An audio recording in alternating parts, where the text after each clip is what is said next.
You're listening to the Real Returns podcast, where we learn how real investments can make a real impact. Join your hosts, Andrew and Dan, as they share stories and interview business leaders on how real estate and other forms of investment can create meaningful change for individuals and communities around the world.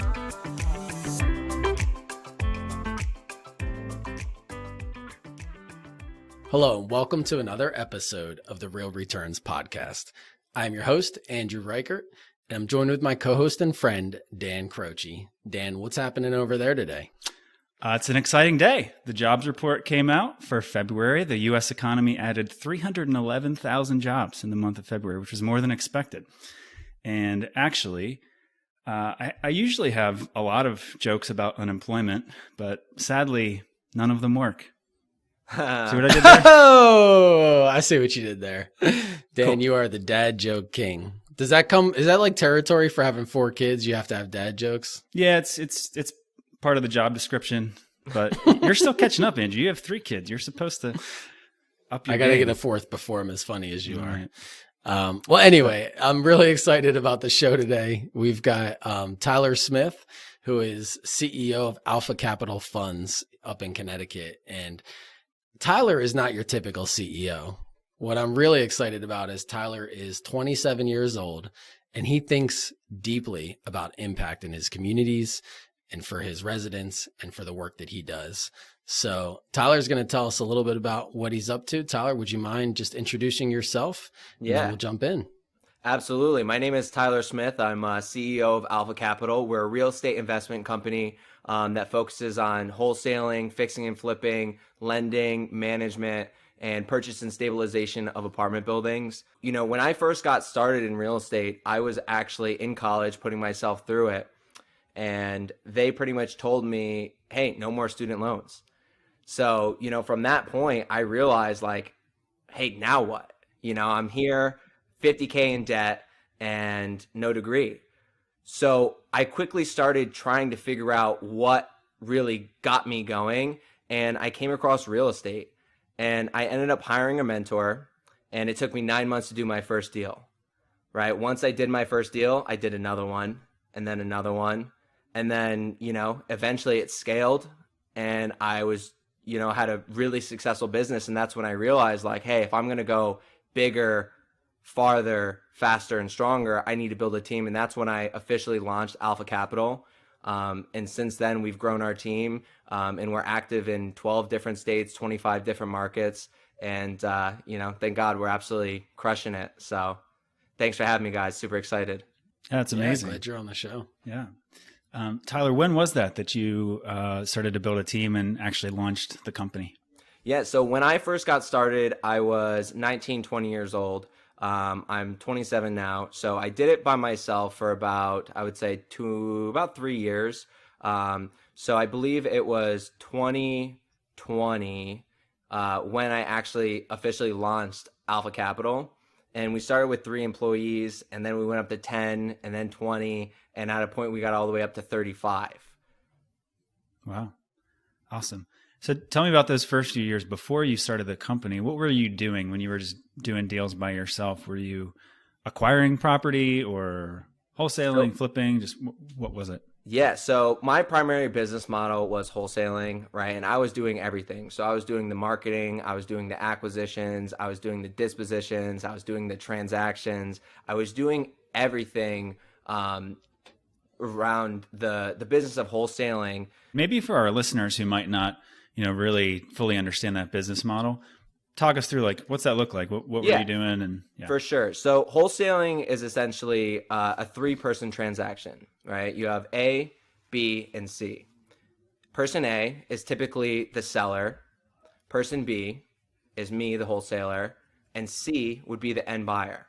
So essentially what we're doing is we are finding really good deals, putting them under contract, and then selling that contract to an end investor. So for example, right, you have a house, it needs a lot of work, you know, and maybe it's worth $200,000, right? You inherited it, you don't want to deal with the headache, so you're willing to accept $100,000 for it. So I come in and I offer you $100,000 cash. We sign an agreement, and then I bring it to an investor and I say, hey, I got this great deal and you can sell it for $200,000 at the end of the day, and I'll sell it to you for $110,000. They say, yeah, that sounds great. They come in and they actually buy the property. At the closing, they pay me out my $10,000. So I made $10,000 on that deal with no money and no skin in the game. So that's essentially what wholesaling is. Okay.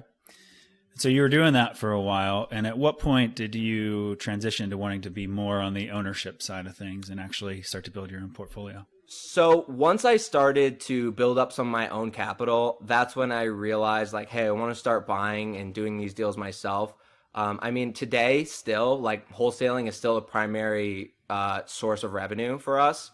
And realistically, what happened is my first house that I actually bought and flipped, I got it for $90,000, and I had a buyer that was willing to pay me $105. But if I bought it and flipped it myself, I would make, I think it was like $90,000 in profit. So for me, once I had that capital, it's like, hey, I would rather do it myself and make that extra money as opposed to flip it and only make 15. So once I realized what the upside potential on the deals are, if you actually do them yourself, that's when I actually started buying and doing the projects myself. Gotcha. Tell me a little bit about how you would find people who, maybe want to sell a property. And I imagine you feel pretty good about, the solution that you're bringing them. Like, you're trying to help them and offer them a way to do a transaction and get some cash in their pocket. So just talk to us about that process and, the impact that you're trying to have on the various people that are a part of the transaction. Yeah, absolutely. So I would say, like, from finding them, there's all different ways of marketing, from direct mail to SMS to cold calling and even driving for dollars. One of the things that I did when I first got started is I would get in my car and I would drive around in the neighborhood and see if I could find any rundown houses, right? Maybe they have, old roofs, maybe it's overgrown, maybe, there's trash all over the place, right? And those would be the typical people that I would want to target. Now, a lot of these people that have these houses, they either maybe inherited them, or maybe they have problem tenants who are just driving them crazy, not paying rent, maybe trash the place, so a lot of these also are like longtime landlords, right? So they might have bought the property 25 years ago. They made their money, 5-10 times over, and they're just looking for a nice, easy sale. So that's where we come in, we add value, is we're able to facilitate a smooth and seamless transaction in a short amount of time, right? Typically they happen in 3 to 4 weeks, as opposed to like a traditional sale where it takes maybe 30 to 45 days to identify a buyer and then another 45 to 60 days. Another thing to take in consideration is that, a lot of these houses that need a lot of work can't get traditional financing. So they can't even sell it on the market to a normal buyer if they wanted to. So, we're coming in and we're getting rid of this headache, and, we're ultimately offering win-win solutions for everybody who's involved. Ironically, I've been in real estate for quite a while, but I've never really understood the full wholesale business model. So it's even an education for me today. So thanks for that. Yeah, of course. Tell us a little bit about, so you're at this for a few years, and then your vision starts to grow. Who were those first few hires that you made? What kind of people were you looking to bring on, and what'd you have them do? Yeah, so I would say like the lifeline of the real estate business comes from acquisitions, right? Because if you're not bringing deals to the table, you're not making money. So the first hires that I made were acquisition guys, right? That can help me work these leads, help me negotiate with the sellers, help me put these under contract. So those are the first people that I hired, ultimately, because if you have more people driving good deals to the company, then essentially that's going to translate into more revenue. Sure. And were you hiring them in your backyard? I understand you started the business in Connecticut, but at what point did you expand into other markets? And so, yeah. So I would say that 95% of my hires came from Instagram. Literally. Yeah.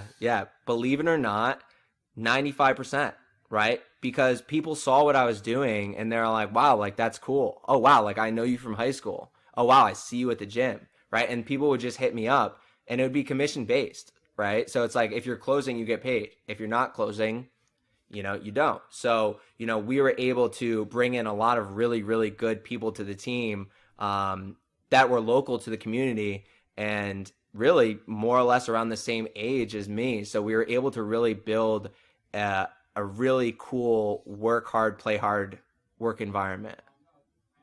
Awesome. Tell us a little bit about how social media has played a part of the story. So were you personally really active on Instagram, or was it your company that they were funding? Or so we recently started the social media marketing for Alpha Capital probably within the last year.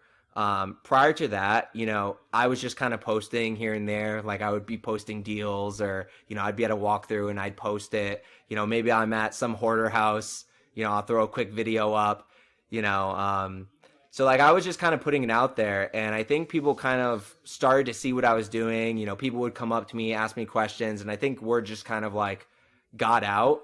And then once I started putting feelers out there saying, hey, listen, I'm hiring, I'm looking to, add people to my team, I'm looking to do this, people just kind of came out of the woodwork. And like, all I did was post on my story, looking for an acquisition rep, let me know if you want to get involved in real estate. And, people would just DM me. And for me, it's like, they had no experience, but I didn't care. I'm willing to teach you. I'm willing to help you get to that next level. But at the end of the day, like, I can't do it for you, right? I can give you the leads, I can give you the knowledge, but like, if you're not willing to make those calls, that's on you. So for me, I was giving opportunity to anybody who asked for it, and at that point, it's like, yo, now it's on you to make it successful and make it work for yourself. Cool. How much of part of your sort of personal drive is that? I think that's really cool that you've been able to empower people to develop a business for themselves and sort of give them a career path. Is that something that brings you a lot of joy and that you have a lot of passion for? Yeah, honestly, I love it. I've always been like a people person, and I really believe that like the best way for you to reach your goals is to help others reach theirs, right? So even anybody in passing, right? Hey, if there's anything I can do to help you, whether that's finding deals, selling deals, getting you a loan, offering you some feedback, giving you some type of knowledge. Like, one of my electricians called me the other day and was like, hey, can I ask for your advice? I was like, yeah, of course. You know what I mean? I gave him the whole spiel, and he was just like, wow, like, that's super helpful. Thank you. So like, I think for me, money's good, right? That's great, right? But at the end of the day, that's not like the end all be all. And I think one of the main things that I realized when I first started my company is like, I was making a ton of money, but it's not fun if you're the only one that can enjoy it. So like, one of the things that I like to tell my guys is like, I would rather have a full table and share with everybody rather than have a full table all to myself. Right. Mm-hmm. So I'd rather share the wealth. I'd rather share the knowledge. Like, if we close a big deal, I want to celebrate with my team. I don't want to celebrate by myself, and I think that's the reason why, I want to help other people succeed and get involved in the business. And dude, at the end of the day, dude, there's so much opportunity in real estate. Like, you got to have an abundant mindset, right? Like, there's plenty to go around for everybody. And if you're one of those people that are like, oh, well, I don't want to help him because he's going to step on my toes or he's going to take business away from me, it's like, yo, you're just hurting yourself, because that's not the way the world works. It's like, if you help people and you help them reach their goals, like, that just comes full circle to you. Totally. I love that, Tyler. And I know just from what I know about your business that you take a similar approach to thinking about your residents and thinking about the folks that you're serving.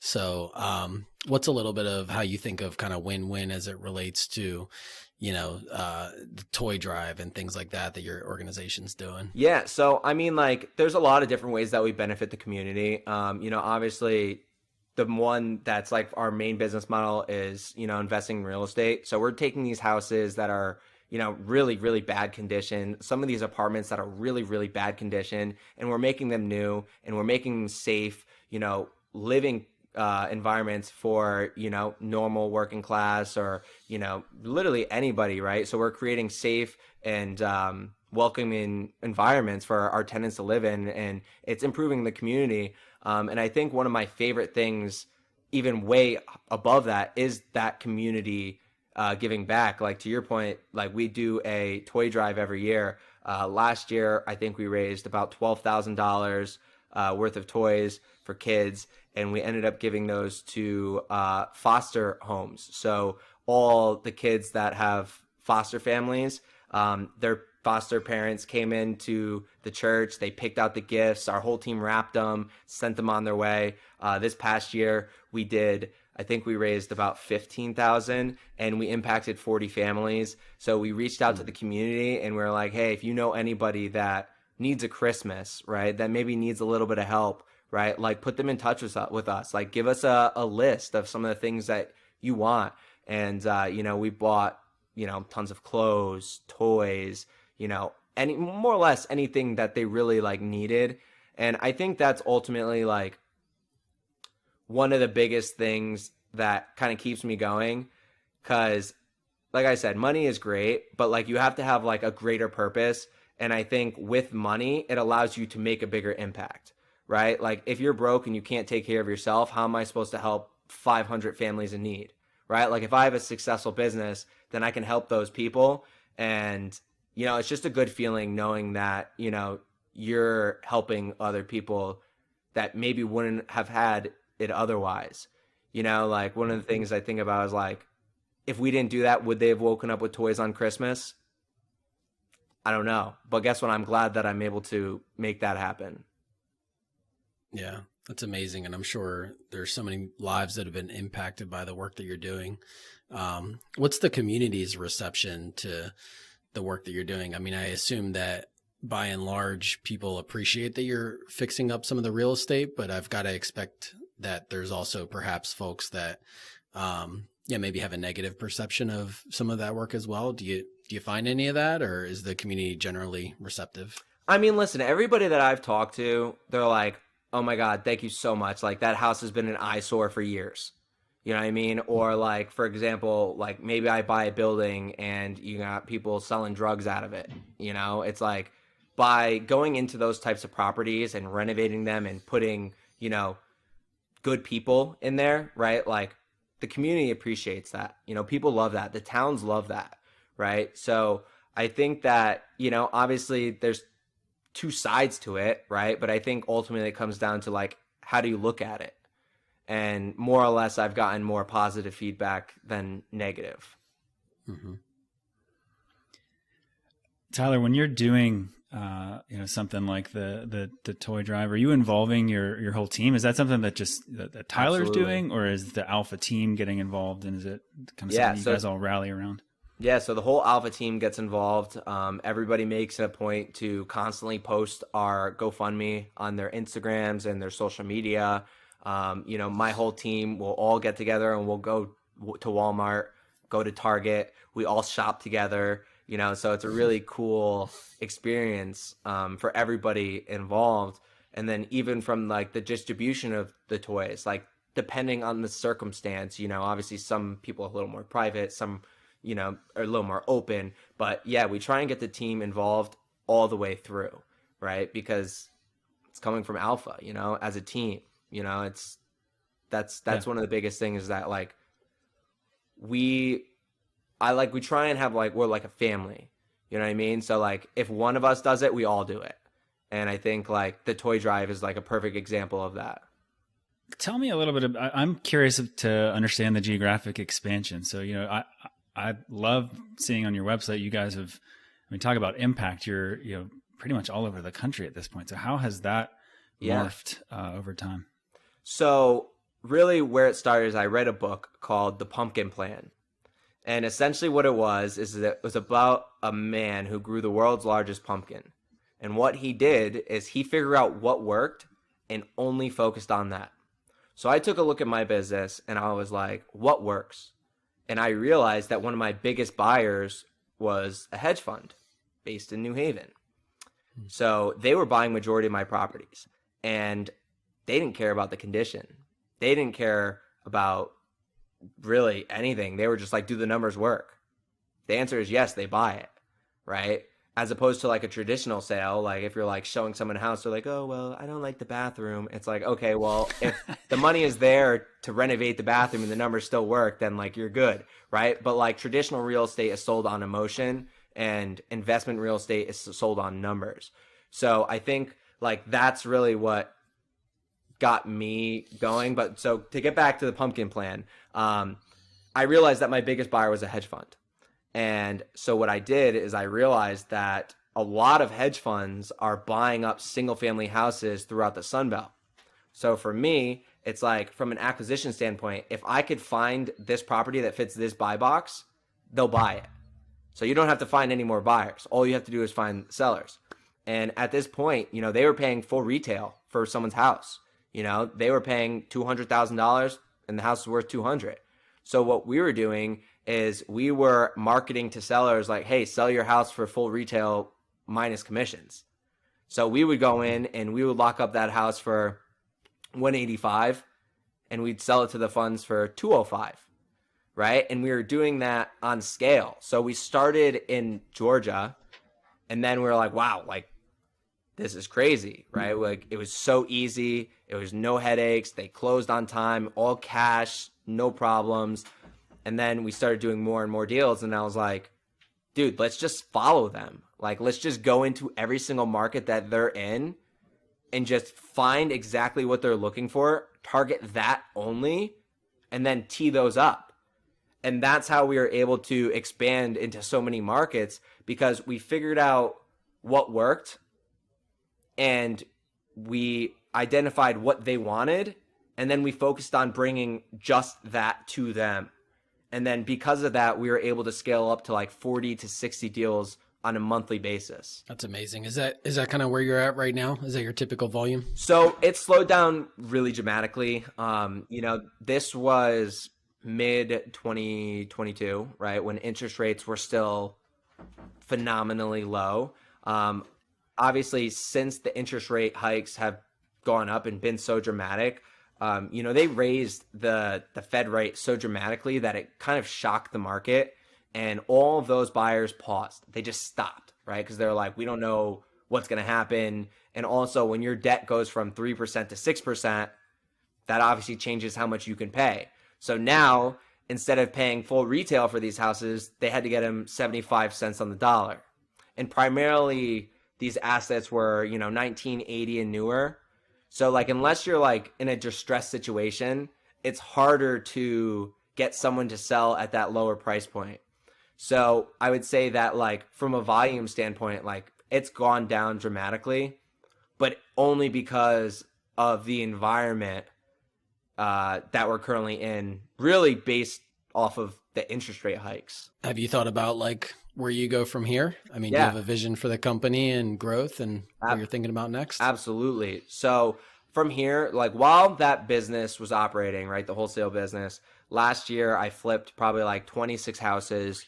And it's a great business, right? But what I realized is that there's a lot of moving parts, right? You're dealing with the contractors in the town and agents and buyers, and they're all over the place. So you're trying to manage projects and it's like super hard, right? So while I was flipping houses and wholesaling houses, I started to build up my rental portfolio.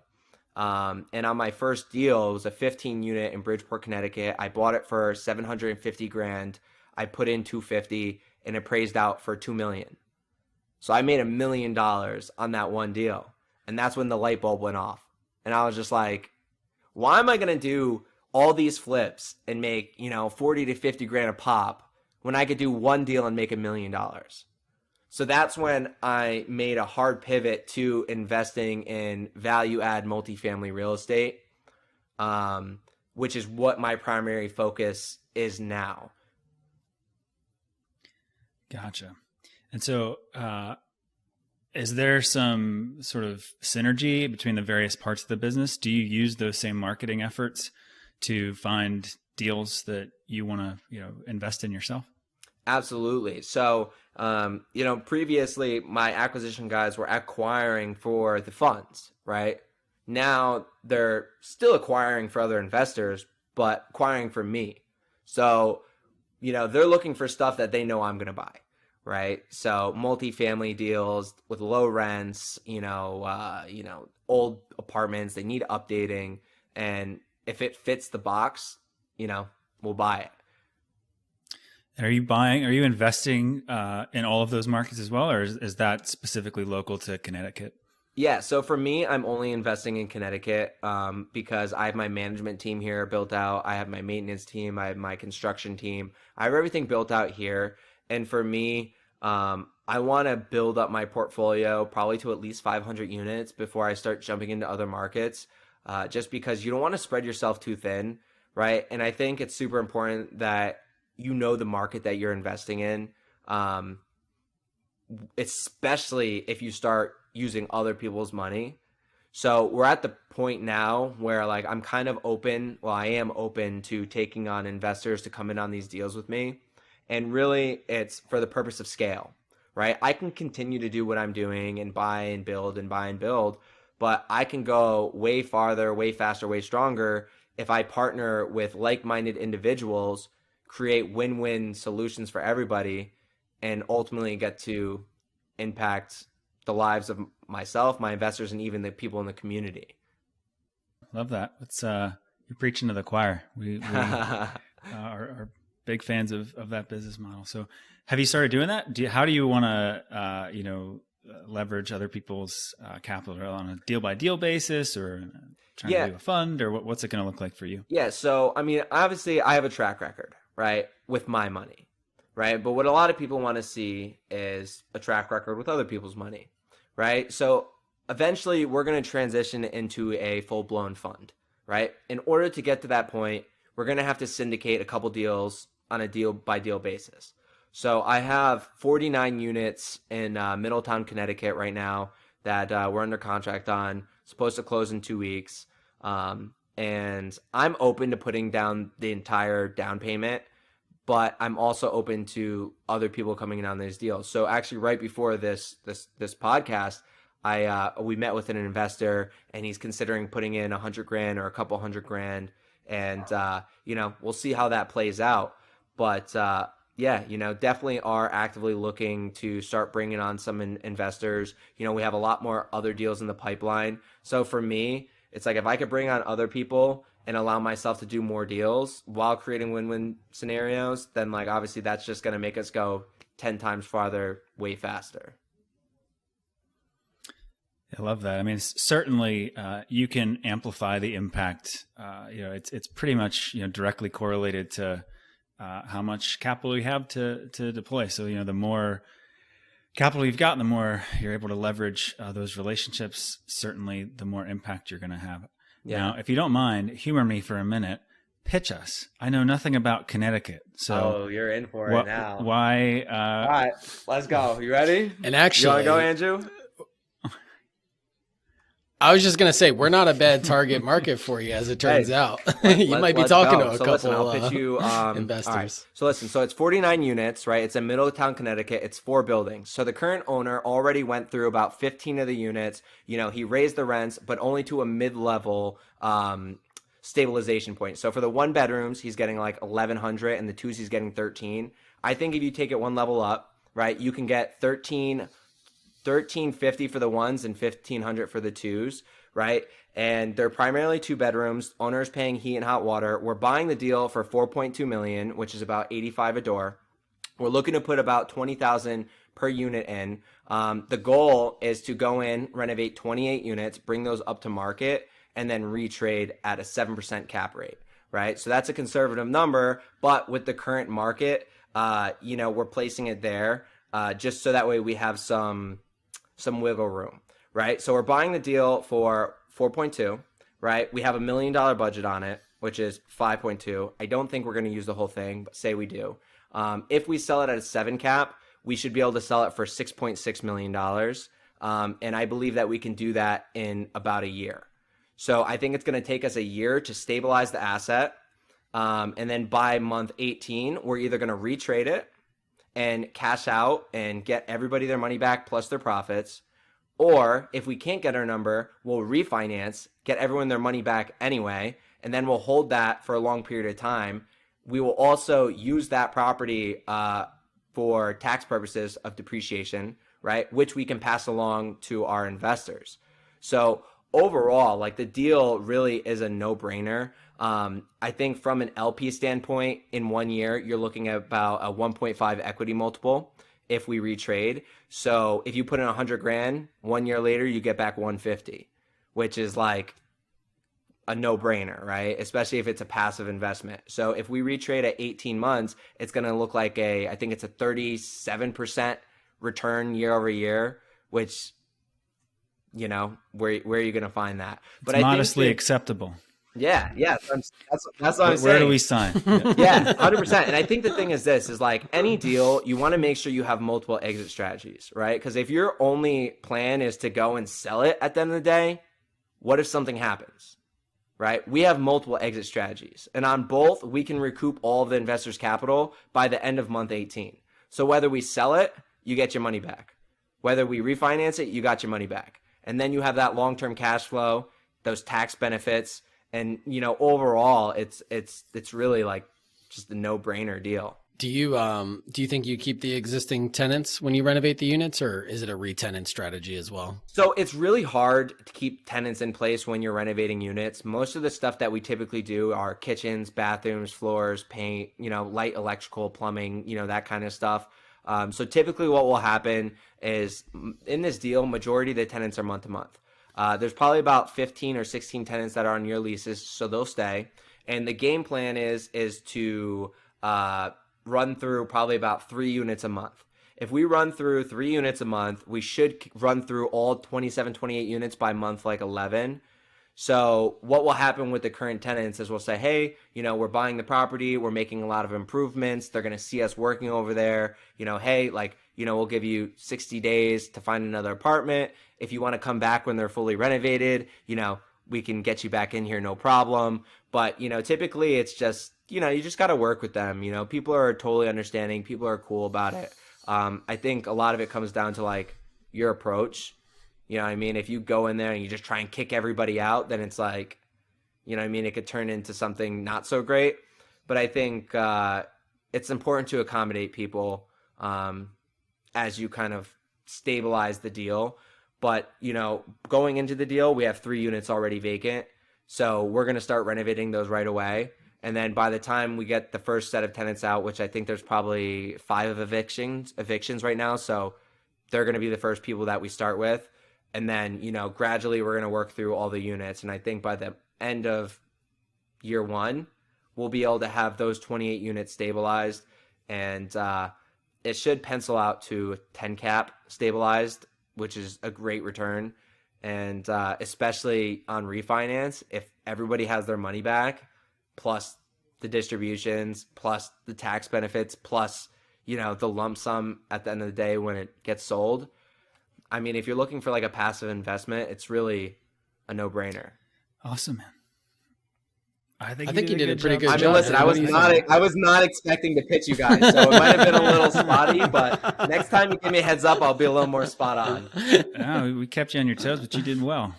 Thanks. I'd be interested in that deal. I'll send it to you.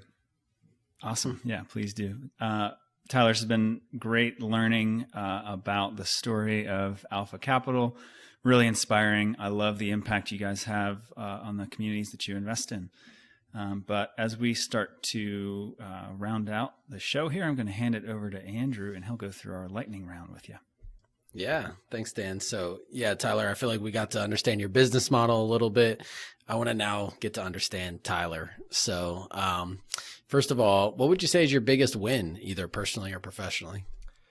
I mean, listen, overall, I think just the community that I built, you know, within my team and like what we can do and how we can impact it. I think, you know, you're only as good as your team, right? So I think that's one thing that I'm proud of. From like a real estate standpoint, probably this deal I bought in Wallingford, it was 21 units and the guy inherited it and he's like, oh yeah, they're all 2 bedrooms. Come to find out, half the units are 3 bedrooms. There's 2 4-bedrooms in there. And I was projecting like, I think 1,700 rent across the board. And I'm getting $1,950 for the 2 bedrooms, $2,300 for the 3 bedrooms, and $2,500 for the 4 bedrooms. So it's stupid. It's like a 16% cap rate stabilized, and we did it under a year. So like that is one of my wins, like for my deals, but like that's my most recent, most exciting one that I'm excited to refinance. Yeah, rightfully so. That's a huge win. How about favorite movie? Wolf of Wall Street. Nice. It's good stuff. I love it. Favorite food? I mean, listen, nice little steak with some red wine. Yeah, nice. How about what kind of red wine do you like? Cabernet. I'm simple. I'm a simple man, you know? Yeah, good stuff. What's the current growth edge, the way you're trying to grow personally or professionally? I mean, I would say professionally, I think trying to get this fund off the ground, right? Start investing with other people's money and start kind of making an impact in their lives as well as mine. Obviously, like, people trusting you with their money is a big thing. So I think that's one of the things that I'm working on to really grow my business, because ultimately, like, if I can give you really good return and you're confident and comfortable with me, right, you're probably going to invest more. You're probably going to tell your friends, and overall, it's just going to be a win-win for everyone, and ideally just scale the business. Yeah, for sure. I love that. Definitely win-win. Any A+ content you're taking in these days? Books, podcasts, anything like that? Yeah. So I'm going to pull up my Audible, right? I love Audible, which is absolutely phenomenal because you could do it while you're driving. You could do it while you're in the shower, while you're running, whatever. I would say that my best ones are Double Double, which is how to double your business in 3 years or less. Pitch Anything by Oren Klaff, which is pretty much essentially how to sell anything to anybody. Atomic Habits by James Clear, which ultimately is about like how habits are made, how to break habits, how to form new ones, which is amazing. And then the last one was The Compound Effect.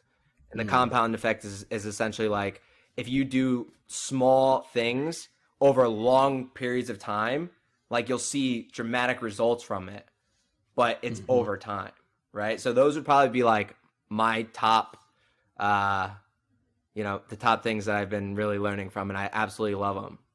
Yeah, those are so good. And the compound effect and atomic habits go well together, because a lot of times it's those habits that create the compound effect. What would you say is one of your like keystone habits that's really kind of transformed your life? What's a good habit that you follow? Dude, just take action. You know what I mean? It's like, don't think too hard about it. Just do it. You know what I mean? I think that's the biggest thing, is that people get like analysis by paralysis, right? Maybe people think that they can't do it, right? But like, I'll be the first one to tell you, like, I did this with no help. My family's not in real estate. No one gave me any money, right? Like, there was nobody to show me the way, right? But I took action to learn, right? I took action to do it. And I think that's the biggest reason why I am where I am, is because I'm not afraid to make a mistake. You know what I mean? I'm not afraid to, fall down, because you're just going to get right back up, right? But I think ultimately it's like, you just have to have that mentality of like, whatever it takes. And it's like, if you can do that, like, you will be successful. Yeah, that's really good. I love the concept of just taking action. And I really appreciated getting to know you a little bit today, Tyler. One of the things that really stuck in my head was you said the best way to reach your goals is to help other people reach their goals. I just really appreciate how others focused you are. Yeah. And how when you talk about your biggest wins, you're talking about your team. And I just consistently heard you thinking about other people. So thanks so much for being on the show. Got a lot out of this interview. Thanks for our listeners for listening in. And we'll talk to you next time. Thank you for having me.